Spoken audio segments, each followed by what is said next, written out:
Welcome to the Maritime Vision podcast. I'm your host, Paul Wioli. In each episode, we bring you exclusive interviews with maritime professionals, industry experts, and students. Our guests come from different backgrounds, including shipping, yachting, offshore, and more. Our goal is to give you all the knowledge you need to succeed in the maritime industry. Hello everyone, welcome back to a new podcast episode. And today in this podcast episode, we're going to talk about yacht brokerage. And the best way to do it, this is to discuss with a yacht broker. So the guest of today, this is Jonathan Browne. He is a very experienced yacht broker. He worked in various companies on different kind of yachts. So this is the best way to gain insight into the job of yacht broker. So this podcast episode is a masterclass for people who want to know more about this job, who want to know more about the challenges we have in this job, and especially for young yacht broker, this is a real masterclass because Jonathan will give you the best tips you need to succeed as a yacht broker. So let's start right now. So it's a pleasure to having you, Jonathan. Jonathan, can you introduce yourself, please? Okay, my name's Jonathan Browne. I've lived in France for about 21 years. Before that, I was largely based on the south coast in England, around Southampton. And I started off actually, my very early career was as a passenger boat driver, going back many, many years. And I've also worked as an engineer on flotilla in Greece. My sales career really started in new boat sales. So I did new boat sales for many years, and then brokerage kind of crept up on me. I had no real intention of becoming a yacht broker. It's just that we ended up taking a lot of part exchanges when we did the new boat sales. And so I started off selling our own stock, our own used boats, and then people would bring us boats for us to sell. So I'd start selling those too, and then new boat sales began to fall by the wayside, and I did more and more used boat sales and brokerage. Okay. And when I first started off, I was probably the world's worst yacht broker. I made lots of mistakes. I didn't really have the patience for it, because I think as a yacht broker, you have to have patience, but I wasn't really very patient. And, I wasn't a very good broker. And it took me a while to sort of develop the patience necessary to become a yacht broker, because it's a very different thing with the new boat sales. Yes, you need patience for that, but it's sort of, I don't know, I think it's more straightforward in many ways. And also, as when you sell new boats, you get to know a lot about the product you're selling, and really general knowledge about the rest of the industry is useful, but you become very product specific. And so we were selling new boat sales. We were selling Jeannot, and we also sold Azimuth. So we got to know a lot about, the Azimuth 46 or the Azimuth 55 or 62, whatever it was. We knew a lot about that, but didn't really know a great deal about anything else. The stuff that was outside our own remit. Okay. And brokerage is, you know a great deal about, well, or a little about a lot of different yachts, and you learn on the job, really. So it's a different way of Of working, conducting yourself in the industry. Yeah. So what kind of boats on the yacht did you sail in your life? I mean, sailing boats, motor boat. Well, I've never sold new sailing boats. I've done a few sailboats on brokerage. I've had my own sailing boat. I quite like, sailing, I think, is a great activity. Motorboat wise, I started off selling Sea Ray, an American manufacturer, and our company was quite prolific at selling Sea Ray boats, sorry. And these were little boats. Most of these went on trailers, behind your car. They weren't big boats. In fact, prior to that, I was selling, boats that probably nobody's ever heard of anymore because they're no longer really in production, Mm. Picton and Fletcher and stuff like that. So, that was how, a lot of people, going back a while, started their um, boating was by buying a boat which they hooked behind their car and left in their driveway, like Yeah, and then gradually boats got bigger and bigger and bigger and bigger. And, what was a big boat to me 25, 30 years ago now is, you yeah. know, not such a big boat.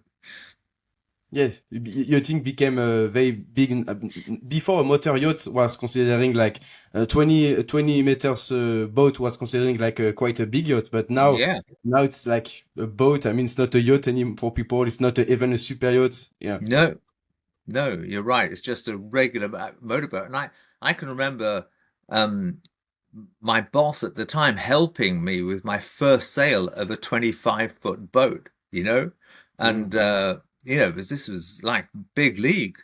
I had arrived 25 feet. I've sold tenders bigger than that now. It's kind of Yeah. the whole industry's turned on its head, but over a long period of time. And brokerage has changed, too. At one time when we did the photography for a brokerage boat, we'd take, one picture of the outside and one picture of the inside, and then kind of that was it. And all your clients lived in a really, geographically very close to where your dealership was. And of course, now it's become a completely, worldwide marketplace. I'm speaking regularly to clients in the US, and the Middle East, and not so much Asia, but certainly the US and Europe. I've got clients there. So, where before my client base was within 60 kilometers. Mm. So, that's changed as well. And, of course, the internet has radically changed our industry. Yes. So I know that in yachting we have two kind of specialization. We have boating, which is on. So we have boating, and then we have like super yachting. So in your career, did you work more in the boating industry or in the super yacht industry?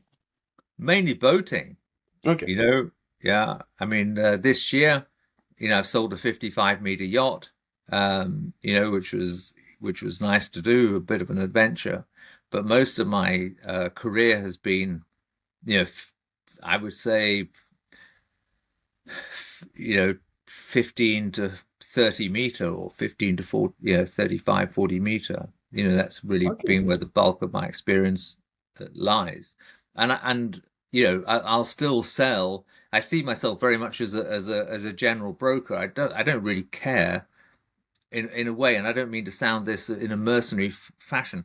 I don't really care what I sell, um, in terms of size or value, because every deal counts, and you can't go to the supermarket with no money, but you can go to the supermarket with a little money. Yeah. So that's kind of the way I look at brokerage. I mean, as a ridiculous illustration of this, I've got a a boat which is it's a tender to a boat I sold earlier last year. I wouldn't take it on as a new listing, you understand, but I've got a 2.3-meter speedboat for sale, Mm. right? Which is I'm selling because the client asked me. I sold his bigger boat last year, and he's still got this thing and wants me to sell it. So I don't really care, I'll help him market and sell that. And I've got other yacht boats on my books which are 50 meters plus, Okay. 65-meter, So Yeah. You need to be versatile. Like, you mean like very yeah, important? I don't, all owners out there of 2.3-meter yachts. I'm not your man, but perhaps 50, even a new 10-meter yacht, or 12, 13-meter yacht can be €1 million these Yes. days. It's nuts. So the size doesn't matter in the yachting industry. That's a good point. And what kind of advice for a young broker? How can we start building like this customer database to find yacht buyers on because it's not easy actually. No, it's really not easy. I mean, you could try and, I mean, I guess the obvious answer is to try and get a job as a trainee broker within a company which has structure. You know, Mm, I've worked in some companies which have had really quite good structures. They may not suit you in the long term, but they might suit you in the short term where you can, where you can learn a little bit. mm, Um, uh, it's quite difficult if you've got no experience just to suddenly go out there and declare yourself as a yacht broker because you know you have to be quite long in the tooth and have quite a lot of experience before you can actually put yourself in a position where you can have the confidence of your buyer and seller in order to conduct a transaction. And that's mm. really what it comes down to, your confidence, your not your arrogance, but your confidence because of what you've learned in the past. Okay. In your personal experience, how did you? I imagine when you started as a yacht broker, you had like no network, and No, but I worked within a company. I was already selling new boats, so we took used boats in, and then people brought us boats to sell. So that's kind of how I built that up. When I started in France on my own, which was, I guess, a new adventure, the company I started working for a British company who were kind of pulling out of France, and it hadn't worked for them for quite a while. They were a bit fed up with the way it was going, so they kind of wanted to get out. So I took two or three listings from them, and just picked up. In fact, I took over their little office. They had a little office just in Antibes at La Galerie du Port, and I took mm, their little office over as well. It was about 7 square meters or something ridiculous. It was tiny. But anyway, that was my first sort of foothold in the brokerage industry, just as a used yacht broker, no new boats, nothing else. And I kind of built that up. In those days, I did, well, in fact, I still do a lot of port walking. I still walk around the port talking to mm, people. And I think it's a bit of a lost art, really, port walking. And any broker out there, or any young broker especially, I would say is, I think back in the day, I used to sort of be like your worst nightmare of a door-to-door salesman. I would sort of, I would say, hello, can I sell you a boat? You know, yeah, no, go away. Okay. And that was sort of the approach that I took. I just went round saying, is your boat for sale? Is your boat for sale? Do you know anyone who's got a boat for sale? I was really quite, and direct, yeah. funnily enough, I wasn't terribly successful with that approach. So what I do now is I sort of say to, if I just go and chat to people really. I might sort of say an opening line like, that's a nice boat, or oh, I've always admired the whatever. I find the French people, I love the French people, Paul Louis, by the way, but I know the French are very curious, and once they've seen you walk up and down the quay 3 or 4 times, they can't help but want to talk to you about something. Curiosity gets the better of them, so they then start chatting to you and ask what you're doing there. And that's when you sort of gently introduce what you're doing. You say, well, actually, I'm a yacht broker and I was walking around. I've got a client looking for an XYZ or whatever. Just get in a conversation. Don't try and strong arm them into selling their yacht. Just get in a conversation with them and see where that leads. Then they might say, oh, my friend's got a boat for sale. He's on the next key, berth number 241, and you run round there and it's got a, Camper and Nicholson sign on it or whatever. But, it doesn't kind of matter. You've just got to, do the legwork and chat to people. And really that's what I do. And occasionally, and it is occasionally, you come up and someone says, yes, or, my friend Eric or whatever gave me your telephone number. Could you want to come down and have a chat aboard my boat and see where it goes? I also get referrals from, people I know in the trade, artisans, people who, Yes. or sometimes surveyors, sometimes, just people I know in the business. Um, what I think is missing, um, as a characteristic of many brokers is, and it's something that I won't say it's a thing I've developed. It's just a thing of growing older, and you change as you get older. You have to.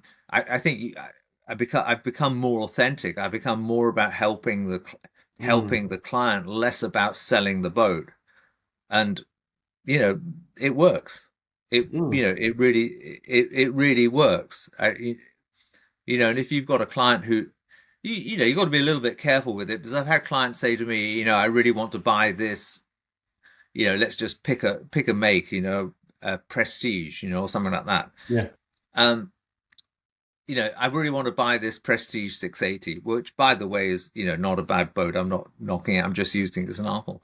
Or rather than sort of saying, well, really what you ought to be buying is a Ferretti or something like that. If they've chosen that mark, then you let them run with it and you just help them buy the best Prestige 680 you can come across, rather than try and sell them something else which perhaps is your personal favorite, because my personal favorite is not particularly somebody else's personal favorite. It's all a matter of taste. So Okay. Very interesting. yeah, Very interesting. And I imagine as a broker, you need to work closely with shipyard, yacht builder. Can you develop a little bit about it, Jonathan? yeah. I mean, most shipyards, like you take Bonetti or the Italian Sea Group, or you know any of the Dutch builders. I mean, I've been to Heaton, I've been to Fedship, you Mm, know, um, I've been to probably most of the big builders. I've been to a lot of the Italian shipyards on a regular basis, and they're really open to talking to brokers, of course, because okay. we're the people who bring them clients. And so, just speak to the sales manager, and just say, I'm making a visit to Italy, next week. Mm, Can I come and see you on Wednesday morning? Does that work for you? Yeah, by all mm, means. They're normally very hospitable. They'll show you round because they want to show you how good they are at doing their job. And really, that's it. And you just develop a relationship. Um, then how you find a client for that thing is a different ball game. I mean, I've done reasonably well through writing art posts on LinkedIn and stuff like that. mm. Where I think one of the most successful posts I did is, top 10 reasons for, choosing a shipyard or something like that. And Okay. I think I only put three down, and nobody ever asked me what the other seven were. But people did make contact with me because of that, because they perceived, rightly so, I have to say, that I knew what I was talking about when it came to choosing a shipyard, because, there's all sorts of different reasons why you should choose a shipyard. Mm, And maybe your choice of build surveyor is as important as it is to find a shipyard. And you get okay. different shipyards. I don't want to name any names, but there's a lot of the Italian shipyards who use lots of subcontractors. They might Mm, have three or four companies who do the electricity in the yachts. Who do all the cabling and all that stuff. And they might work on. You might be building a 30, 40 meter yacht, or 20. It doesn't matter what it is, and there's 20 odd companies of subcontractors who'll be on that yacht at any one time. Well, if you get the best of all their subcontractors, then you've probably got quite a good chance of getting quite a good boat. If you get all the worst of all their subcontractors, yes. then the chances are your boat's not going to be quite as nice as the other one. So that's when your choice of a build surveyor comes in. And at a later stage you might have your captain on board as well. And it depends.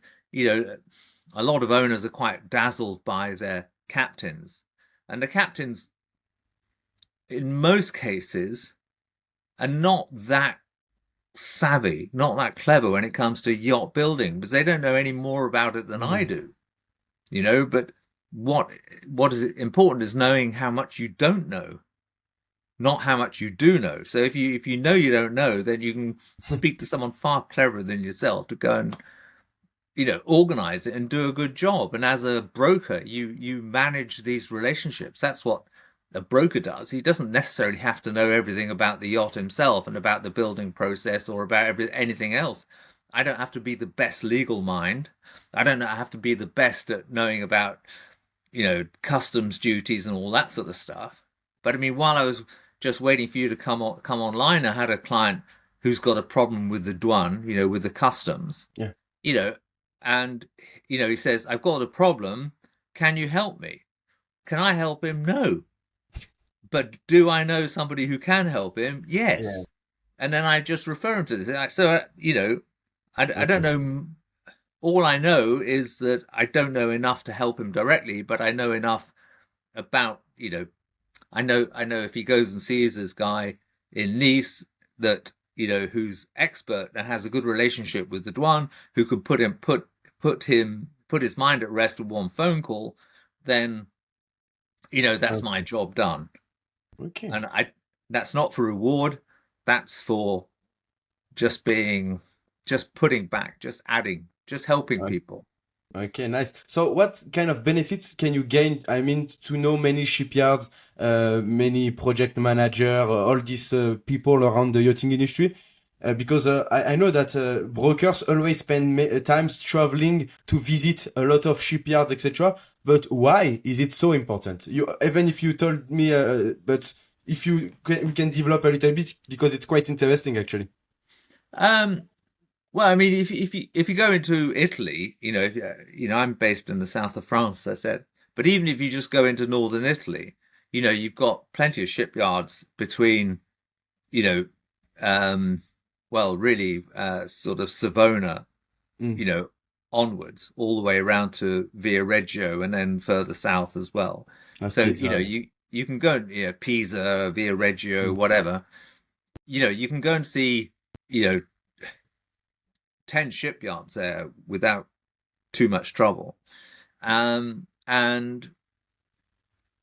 if you go there, I think you learn something every time you go there. You see a new process they're doing. You see, um, you know, you ask questions like, is the way you learn anything else. And, you see a new process being done, or, what are you building here?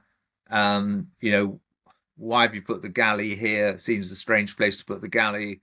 You kind of get their feedback on it, and it's um, yeah, and you develop a relationship, and then it gives you confidence when you're talking to a client, and someone says, "Oh, I quite like Codacasa." You can say, "Well, I've been to Codacasa. I Mm. really, you know, I like the people there, and you just chat, and it's the kinds of, what did you see? You say, oh, there's a 62-meter on in the shipyard at the time. It had a bit of a dull interior, but that's kind of owner's choice. But I really liked I was really impressed by the sort of simplicity of the engineering, because it wasn't overcomplicated, Mm. where some yards they tend to sort of, to my mind, in my humble opinion, they tend to overcomplicate things. You Okay. know, this thing's got 9,999 backup systems. Next thing you know, it's in the shipyard, because it's got a problem, something else went wrong.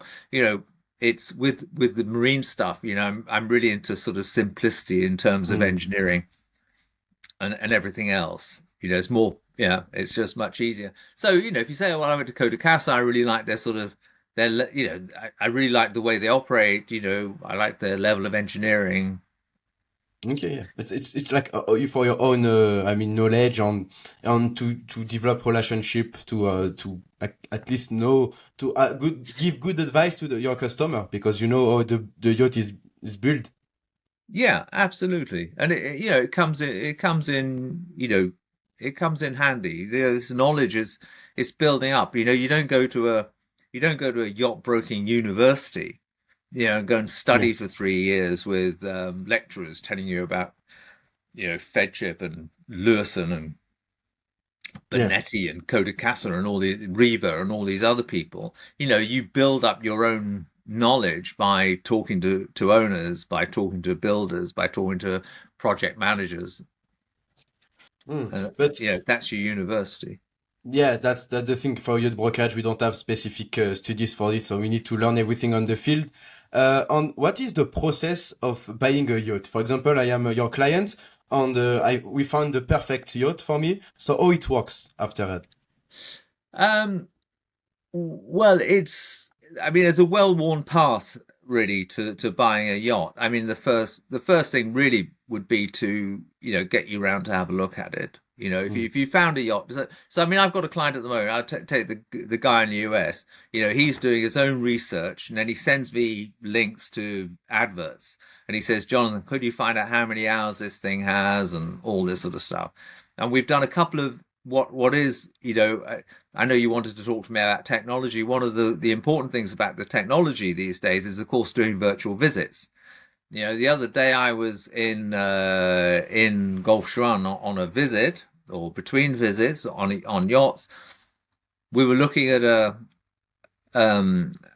24 meter yacht in Turkey with an American client. So we were Mm. all on the same call. We were walking around the yacht, saying, "Oh, just show me that." We were in the engine room. Just show me that generator or whatever again. And then the client is saying, "I want to look at see how big the shower is because I'm kind of a big guy. I need to know how big the shower. Mm. So how big is that? Put your arm out and turn around." So, they say it saves an awful lot of time,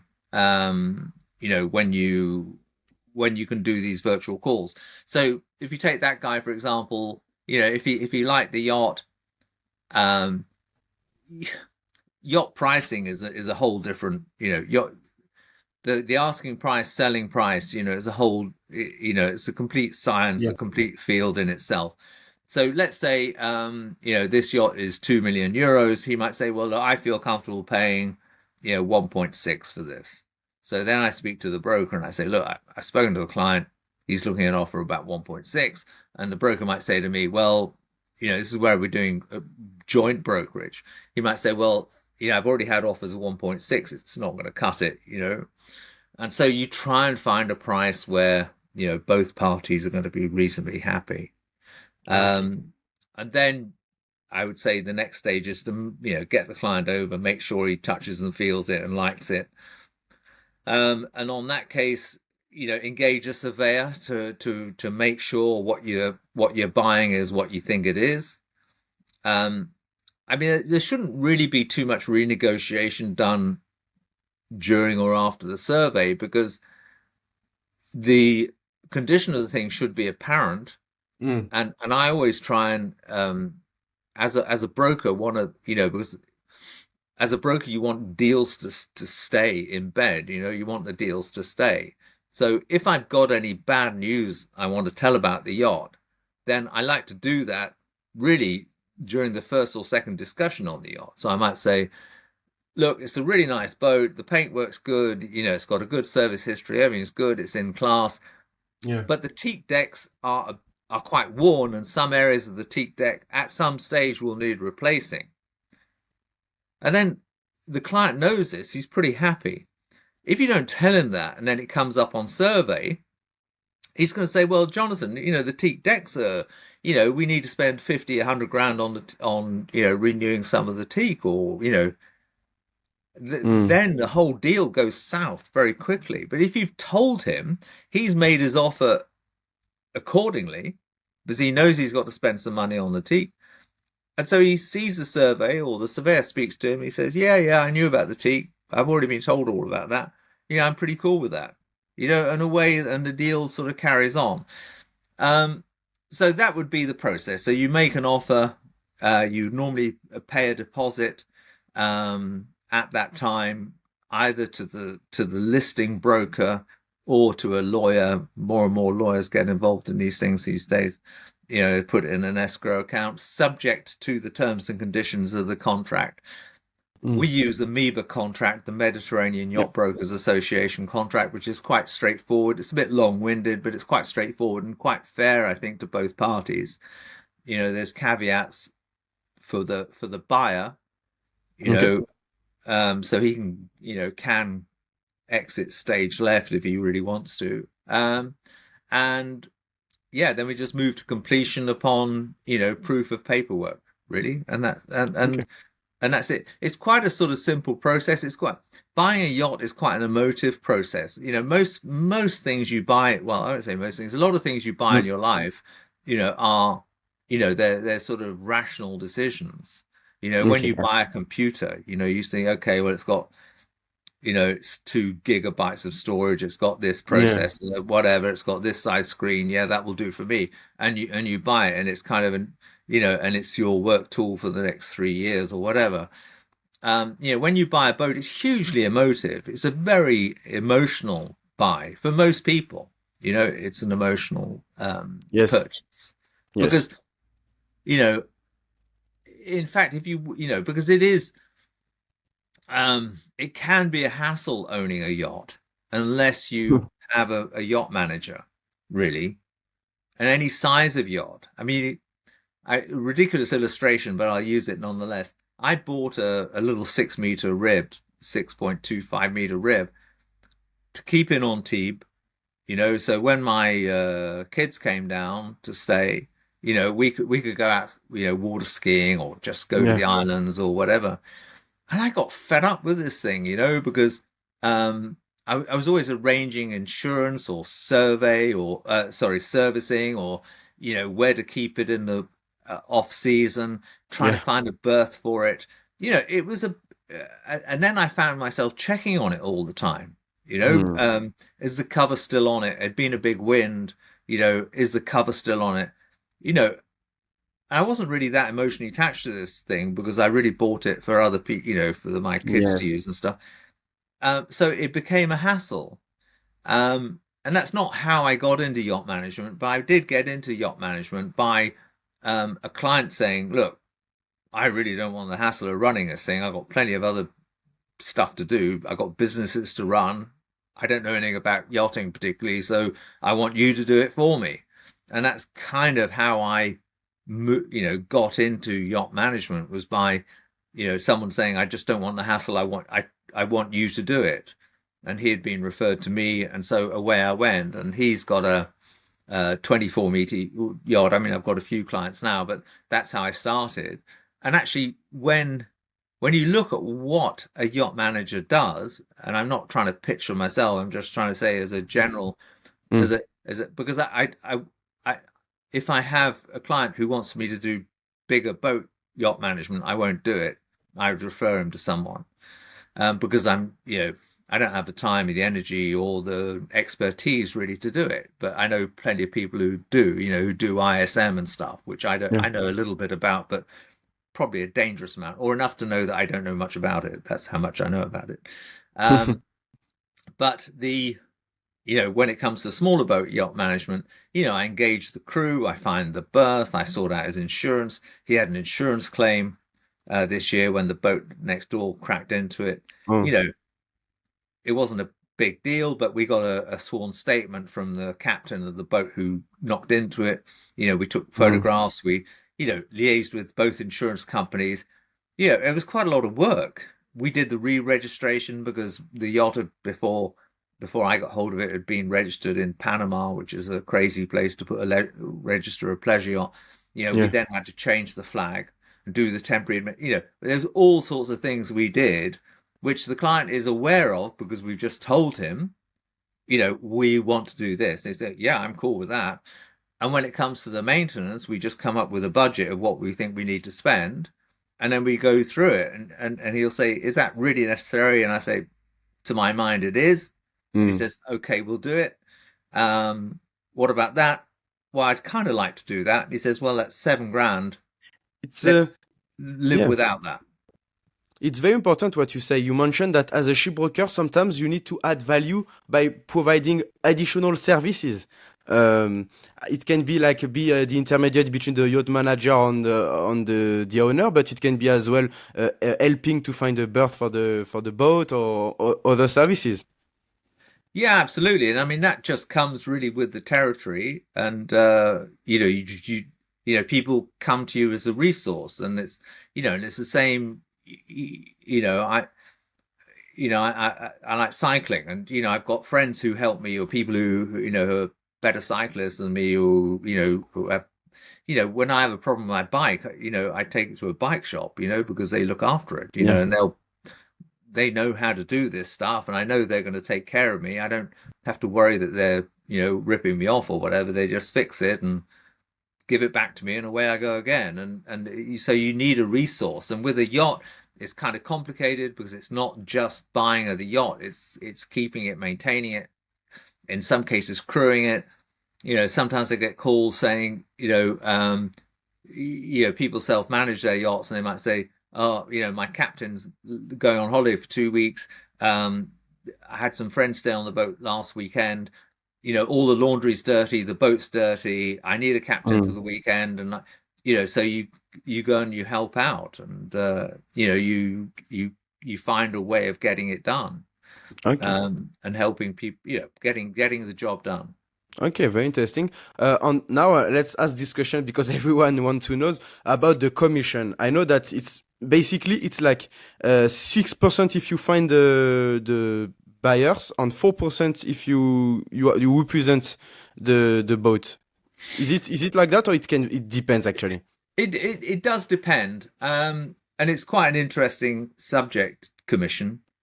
Um, you know, uh, a lot of people say, well, 10% is a lot to charge, and it's plus VAT if it's a non-commercial yacht, so 10% plus that, and then Mm. it does add up, and there is, there.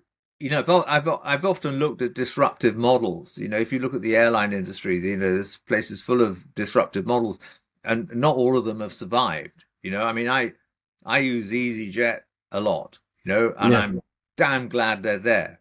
same. I'm really pleased they're there. I probably take an average of one flight a week with EasyJet. Wow. And I like their service. I can ring up, I can change flights at no cost, because I'm a member of whatever club it is. Um, I'm really happy they're there. Um, and yeah, and I'm always looking at these disruptive models, and I always think, well, 10% plus VAT, or 10%, that's a hell of a lot of money to charge. And would it change the industry if there was a disruptor in there? And yes, it would, but I don't think there's any real sensible way of I don't think there's a real sensible way of doing it, because there's a lot of stages you can cut out. I mean, if you go, okay, 10% plus that, or whatever, 10%, that was sort of, I won't say set in stone, but that was established a long time ago when we were all doing magazine advertising. I mean, I can remember placing adverts in Boat International and what have Mm. you, 2,000, you know, pounds a page, Boat International, motorboat and yachting back in the day, about £1,200 for a page. It was a lot of money. We were spending a lot of money on advertising, and boat shows also, a lot of money. You still spend a lot of Yeah. money on that now, but certainly on print advertising, it cost a Yeah. fortune. Then we went to the internet, which is relatively inexpensive. You can buy, for sort of €200 a month, or 200, you can join all these portal websites that sort of, for a couple $100 a month. And you say, well, it's easy.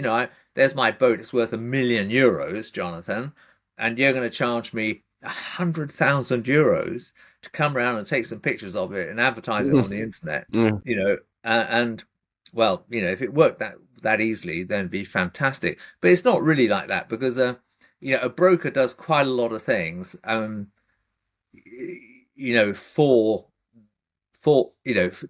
that money. I mean, I've got a boat in for sale in Croatia at the moment, in Trogir, and I've probably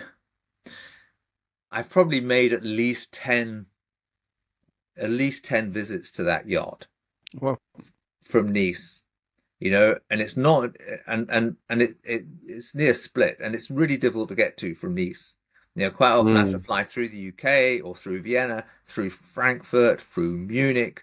I'm now world's leading expert at how to get to Split from Nice because, I've done it so many times, Yeah. so many different airports.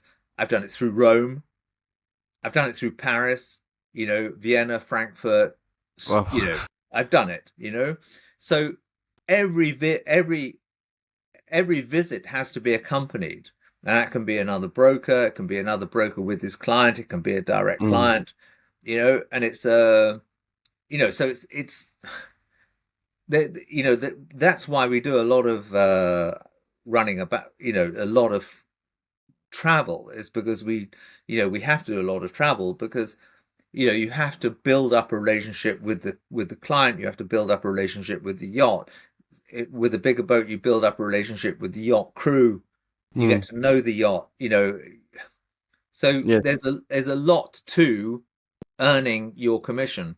And if clients said, look, okay, I don't want to pay 10%, I'm quite happy to pay, you know 5%. Okay. Say, okay, well, pay 5%, but these are the things you're going to have to take care of and do it on a menu basis. Then, I've thought about disruptive models, and there's been companies that have come in and said, oh, we're going to charge 4%. They fold. They don't last. They don't make enough money. And if you don't make enough money, because it's not a high volume business. If somebody if all you owners out there get together and give me 50 yachts for sale, then we'll work wonders on the commission. But when you know, like most brokers are struggling to list enough yachts, that's kind of the rub. So the commissions are high. I think they're probably somebody's going to give one of these days. Someone clever enough to do a proper market disruptive model will come in. But in Yeah. answer to your question, which you asked about 20 minutes ago, um, it is, yeah, the sort of headline commission rate is 10%. In the UK, it's less, it's eight Oh, or six, you know, um, they're hard negotiators, the Brits. It's less, and normally you do a commission split. It's traditionally it's been 60-40, 60 to the brokerage house bringing the client and 40 to the listing broker. okay. Yeah. As time has gone on, I've sort of said to people, well, look, it's so difficult to get listings and you have to work at them so much that it's a fifty Mm. fifty split, you know, Okay. and and most people are kind of happy with that. Okay. Okay. So actually depends the politics of each companies of each individuals. Yeah. It's Yeah. Yeah. quite interesting. Okay. I want to ask you three last questions. So Okay. so, so number one, can you describe? I know it depends, but the daily tasks as a yacht broker. Okay, well, my first task in the morning is to check that I've answered all the inquiries that have come through the day before. I then kind of go through the yachts I've got on management and see what I have to, if there's anything that needs Mm. to be done for any of those particular yachts. I've got some registration issues to do on one at the moment, which I need to go. So I just kind of go through as a sort of list of what I need to do. Then I might pick a specific boat. Like at the moment, we've had some new photography done on the, and a new video done of the Amels. So what I'll do then is go through all the old inquiries, go through the database and send that individually to all the old inquiries and say, here's some up to date information. They might not be interested, but it's Mhm. if they were interested, then there's a good chance that that would refresh their memory. It comes Yeah. back to the top of the pile. And really, that's it. Today I've been arranging meetings for next week. I've got a meeting in Beaulieu on Tuesday. Yeah. On Wednesday, I'm probably going to have to go back to Trogia. I'm just waiting for that, so need to arrange transport for that. So yeah, I mean, it's just and the week kind of fills up. It's a little bit. I mean, it's a great job in some respects. Is it can be quite it's quite unpredictable, but it's quite difficult to plan. At Yes. times. I imagine. Yeah. Yeah. Yeah, I'm in the UK at the moment. I'm supposed to be in Troguer today, but that was cancelled or pushed till next week. Okay. You So it's know, every time you need to change plan. Yeah. yeah. So it's changing plans. So it wouldn't suit somebody who doesn't like change. Yeah, okay, okay. Can you share with us, because at the beginning you told that you did many mistakes. Can you share any anecdotes you have in your journey? You can share one of those mistakes or another thing as you want. Um, Mistakes. God, where do I start? Um, yeah, I can't think of. Okay. I'll give you one mistake I made, which was uh, probably about 15 years ago. I mean, it just goes to show how you can it's being a broker is attention to detail, and Mm, if you haven't got a very good attention to detail and you're not well organized, then you really have to compensate for this by being really quite manic about it. okay. You really have to.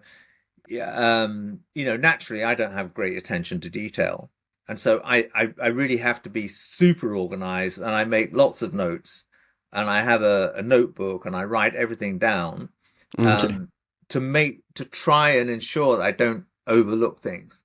And I Mm. once had a client who had a 27 meter azimuth, which he asked me to sell, and I was very happy to sell it for him. And he told me it was VAT paid, and I said okay. And he was a successful businessman, um, and I didn't check the VAT. I had quite a lot of information on the yacht. I had the certificate of registry and all this sort of stuff, which doesn't prove anything. And I did not check the VAT status of the Uh, yacht. Um, when it came to, I had a client, really nice Dutch guy, really very gentle soul. Thank God, as it turns out. He entered into negotiations for the yacht.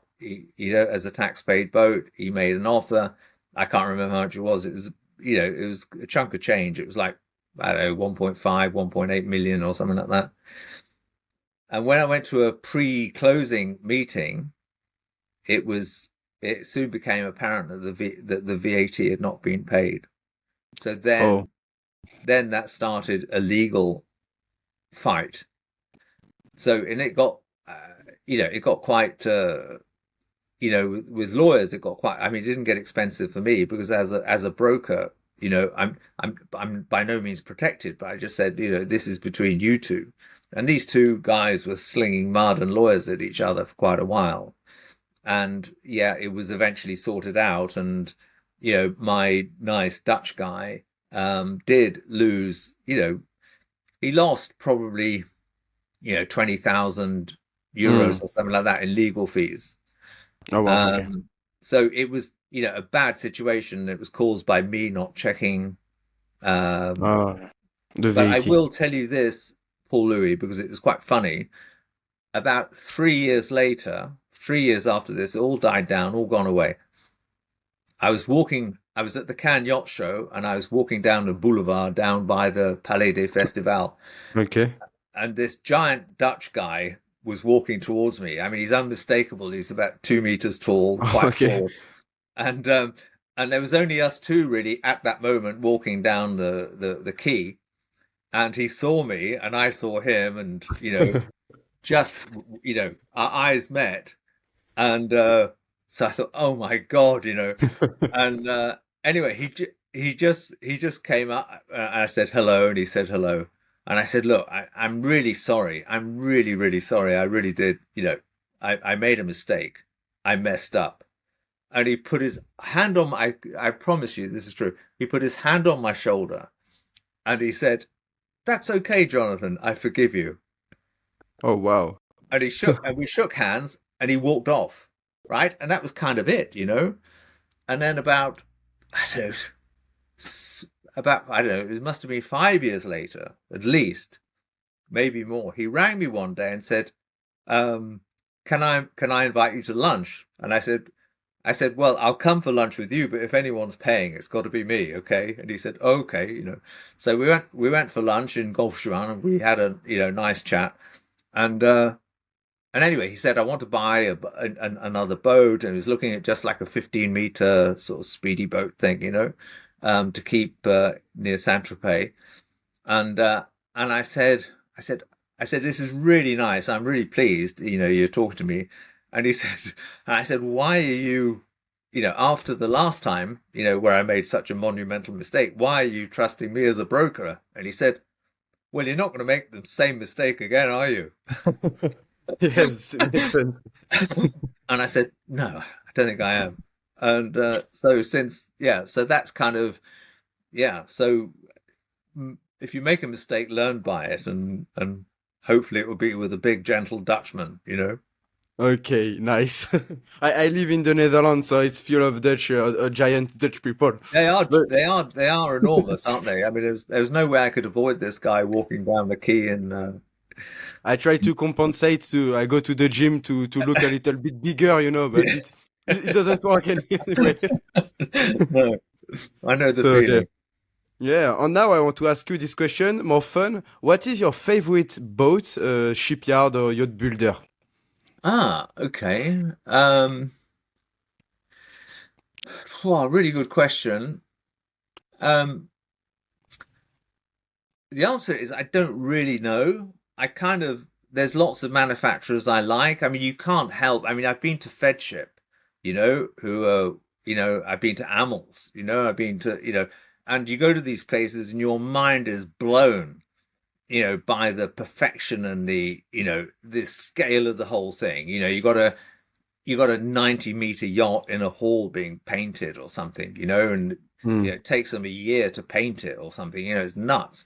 The place is, the place is crazy. So you you cannot help but be really impressed with, some of these shipyards.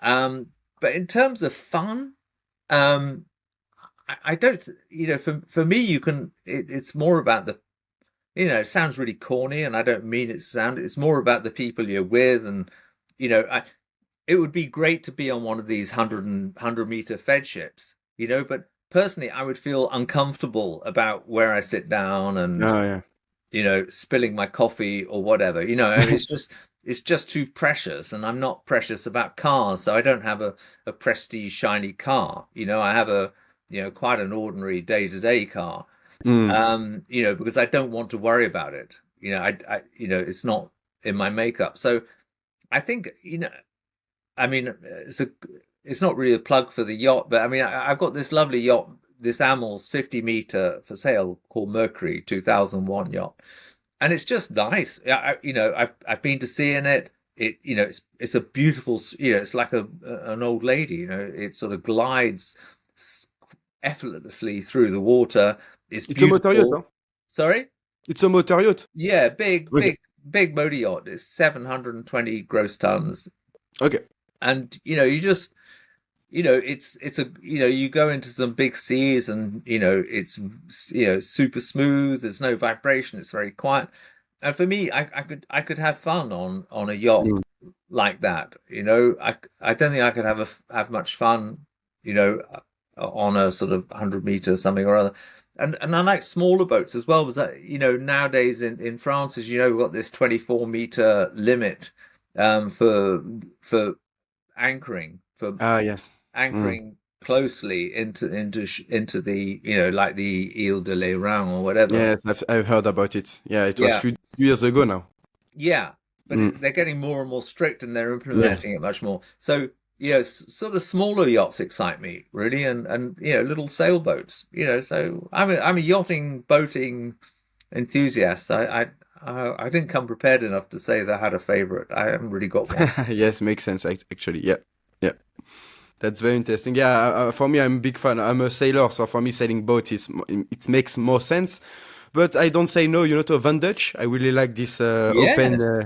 open day boats, motor boats, which is just the design very classy and perfect for me. So yeah. Yeah, absolutely. No, good fun. Yeah. So anyway, I'm surrounded by very beautiful shipyard in the Netherlands. We have Damen shipyard, we have Amel, Soshanko, Viters, Royal Usman. We have so many of them on it's very close each of them. So it's not a big country, so it's quite easy to travel around. So yes, it's a paradise for maritime enthusiasts to live here. Yeah, absolutely. Yeah. So, Jonathan, thank you very much for this podcast episode. It was very interesting. You bring a lot of value for people who want to know more about your job as a yacht broker. So, thank you for that, and I wish you all the best. And to you, thank you. Thank you. Bye bye. Take care. Bye. Thank you for listening and watching this episode. We are looking forward to bring you more inspiring stories from maritime professionals, experts, and students. Do not hesitate to leave a review on Apple Podcast and subscribe to the YouTube channel. Your support means a lot to us, and it greatly helps in our continuous growth. We're committed to bringing you more exciting episodes with passionate guests.